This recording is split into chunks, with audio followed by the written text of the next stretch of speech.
Ever since the Next.js App Router came out, I've been trying to figure out how to do page transitions. In the Pages router, this was pretty straightforward to do using a library like Motion. You would just set up the pages as motion components, add your enter and exit animations, surround everything in an animate presence, and you were good to go. But this doesn't work in the app router. In fact, there's this huge thread on GitHub in the main Next.js repo talking all about this dating back to May 2023, and it's still active today somehow. In the old Pages router, you would keep a reference to the old page long enough for the exit animation to occur, but in the app router, the old page unmounts too quickly. And there have been lots of hacks that the community has tried to come up with. But today, I want to share a solution that combines the ViewTransition API with a Motion library. Just as a caveat, the ViewTransition API is supported by most major browsers with one exception. I hope Firefox gets its act together. Here's just a quick demo of what we can build with this. So I've got a simple Next.js project, 2 pages. If I click between them, we get this nice page transition using the ViewTransition API, and Framer Motion is also used to power some of the enter animations on each page. To start, I have a Next.js project with 2 pages set up. You can see a home and about page, and I can switch between them from this nav bar. So let's first set up the ViewTransition API, which will help power the exit animations for the pages. So I'm going to first go into the root layout of this project. And here around the whole HTML, I'm going to bring in the ViewTransitions component from Next ViewTransitions. This will help enable view transitions across the entire app, and it works with the Next App Router. So now with that set up, let's go into the nav bar itself, and we're going to override the behavior of the link tags that are currently there. So on this link tag, I'm going to explicitly set the onClick listener, which first will prevent the default behavior, and then I'm going to manually call the router to push the next page. So first I need access to the router. So at the top, I'm going to say router is use transition router. And this comes also from Next ViewTransition. So again, this will allow for the ViewTransition API to kick in. And then here, I'm going to say router.push. I'll push the URL that we're using for this link. And importantly, in the options object, I'm going to add this onTransitionReady property. And we can pass in here the animation object. So I'm going to for now, just put page animation, which we'll define here shortly. And this is what will actually define the view transition that we want between the pages. So below this whole component, I'm going to define this object, page animation. And we need to define both the animation of the exiting page and the animation of the entering page at the page canvas level. And this is all going to be powered using just good old CSS animations. So first, let's do the exiting page. So I'm going to call document.documentElement.animate. And here it takes 2 properties. First will be the keyframes of the start and end states as in this array. And then I'll also pass in an options object for all the animation properties. So first let's set the keyframes. So initially for the page that's exiting, we'll say the opacity will be 1, scale will be 1, and the transform will be translate y0. So this is just the default state of the page. For the end state, let's set the opacity to be 0.5, the scale to be 0.9. So it's going to shrink down a little bit. And let's also move it up a little bit. So transform will be translate y minus 100 pixels. And then in this options object, let's set the duration here to 1 second. Because this is using CSS animations, we don't have access to a spring easing curve, which would be ideal. But instead, we'll use explicit cubic Bezier, which I'll copy in this one, which is a nice one I like to use. We set this fill property to forwards. And this is the important part. We need to set the pseudo element. And this one needs to be the outgoing page in the view transition. So we can use a selector here. So view transition old root.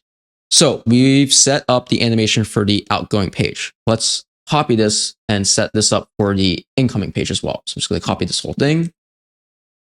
We're going to do the animation. First, I'm going to change the pseudo element to view transition new. We'll leave the rest of these the same. Now for the keyframes, let's get rid of opacity and scale. And let's just say we'll have it move up. So I'm going to have it start from where it's completely off the page. So I'll set this to translate y 100%, which would be 100% downwards. And then we'll animate to a position of 0. Okay, so let's try this. So I'm going to go here. I'm going to click this about link. Okay, we can see it's sort of working. There's some weirdness. You can specifically see there's some weirdness with the opacity happening. And that's because currently this is not layered correctly, actually. So to see this more explicitly, we can go, let's say, to the About page. And let's just go here and set a background yellow so we can just see this in action. So I click About. You can see how the layering is not really correct here, which is why we have the opacity sort of coming through, and then we have this weirdness. Let's go and fix this. And we need to add some CSS here in the global file.